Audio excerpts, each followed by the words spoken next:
Joe Tacopina's on the phone. Joe, you there? I'm here.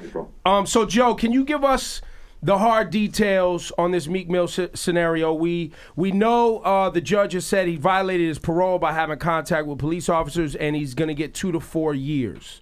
You say that is a harsh punishment, and what is the grounds for you saying that that's harsh punishment?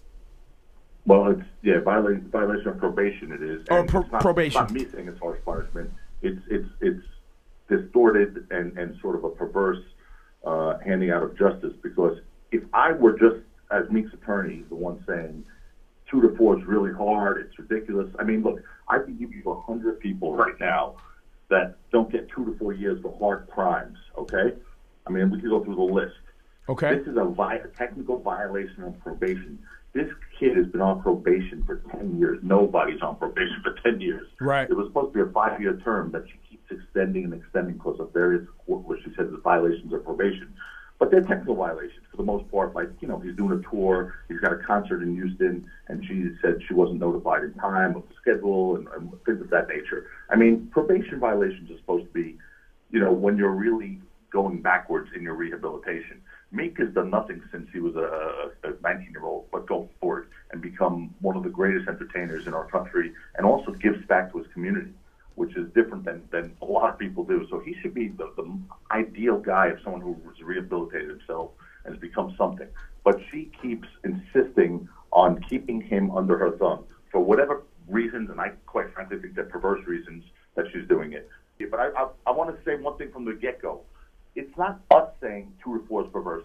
The prosecutor, the district attorney, and the probation officer, the two people who, for the most part, always seek more punishment than the defense wants, said here, the violations here, the technical violations, don't require jail time. I've never, in my experience, both as a prosecutor and defense lawyer, in 29 years of doing this, has that ever happened once in a courtroom? Not one time except this time.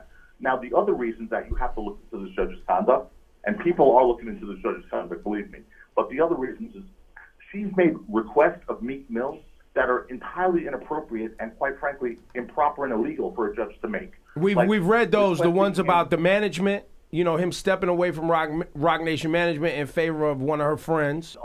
There's various transcripts where repeatedly she keeps talking about this guy, Charlie Mack, who has a felony record, by the way, which right then and there, you know, is a violation of probation, right? Now, if Meek had been associating with a felon on his own, she would have violated him and put him in jail. Let me be clear. I don't know the extent of that relationship, but we have evidence that there's a relationship between her and Charlie Mack, and there's a third party involved, and those details I can't share right now because they're going to be subject to one of our motions. Okay. But there's a relationship there, but she was pushing Meek to leave Rock Nation to go back to Charlie Mack. Now, Charlie Mack was Meek's manager when, you know, he was a teenager. You know, he's a different level now. Rock Nation, obviously, is one of the most, you know, respected management company for entertainers in this genre. Okay, so Meek is obviously in the best of hands. He knows that, and he's been becoming a superstar on the Rock Nation. So for her to suggest that he go back to a local guy, who, by the way, and I don't know this guy Charlie Mack, but he does have a felony record, and according to the transcript that we read, she was willing to make an exception for the rule that probationers can't associate with and you know, Joe, I've known Charlie Mack 20+ years, nicest guy. Don't know about his felony record, but the fact that a judge has any opinion on it one way or another.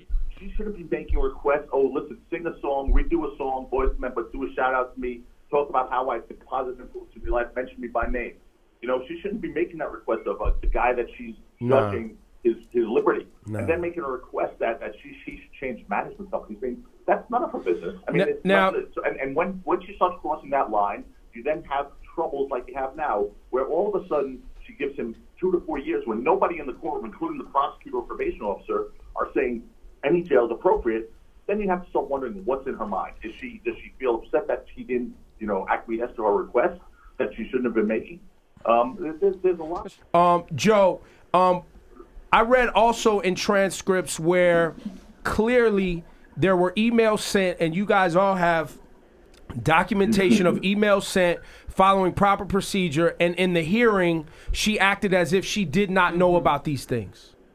It was like a Twilight Zone, really. It was really, if you didn't read the transcript, you wouldn't believe what you just said. That's exactly what happened. She cited him for a probation violation for saying we didn't get permission. Rock Nation didn't get permission for him to go down to Atlanta for a rehabilitation clinic or to go to a venue for an event. And she said those are violations of probation, and she was considering that in her punishment. And we said, wait a minute, you got emails and you approved it. And she said, I never did. We produced in the courtroom, we showed her the emails with our name on it and the district attorney's name. She said she never got that. You know, she asked the district attorney to confirm that she never got it, and the district attorney said, well, you're on the emails. So with all of this clear evidence, there's gonna be another hearing, right? Which takes place when? Well, it's not about a hearing. Right now we have to make a series of motions. Motions, okay. For her to recuse herself, all motions right. for reconsideration, which we expect fully to be denied because it's the same judge who's going to be hearing them. And then we'll go to the appellate route, and we'll try and find judges who are fair and impartial, and we'll view this for what it is.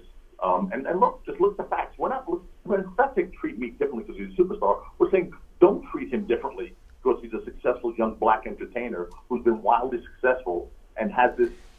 I mean, let me give you another example. He was doing community service at a homeless shelter. He was doing community service at a homeless shelter, which he's done a lot of. She showed up to watch him do community service. Okay, the judge at the homeless shelter. Yeah, I never heard of that. Never heard of that. Go ask any judge in America that will speak to you. There's never been one judge who's gone to a community service to watch one of her 1,000 defendants do community service. So she clearly has some sort of fixation with Meek.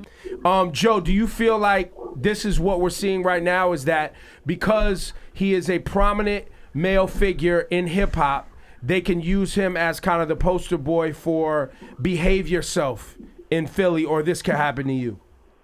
In Philly and everywhere else. I mean, look at what happened to him in New York. I mean, I got that case dismissed for him, but the fact that he was arrested and the way he was arrested was disgusting.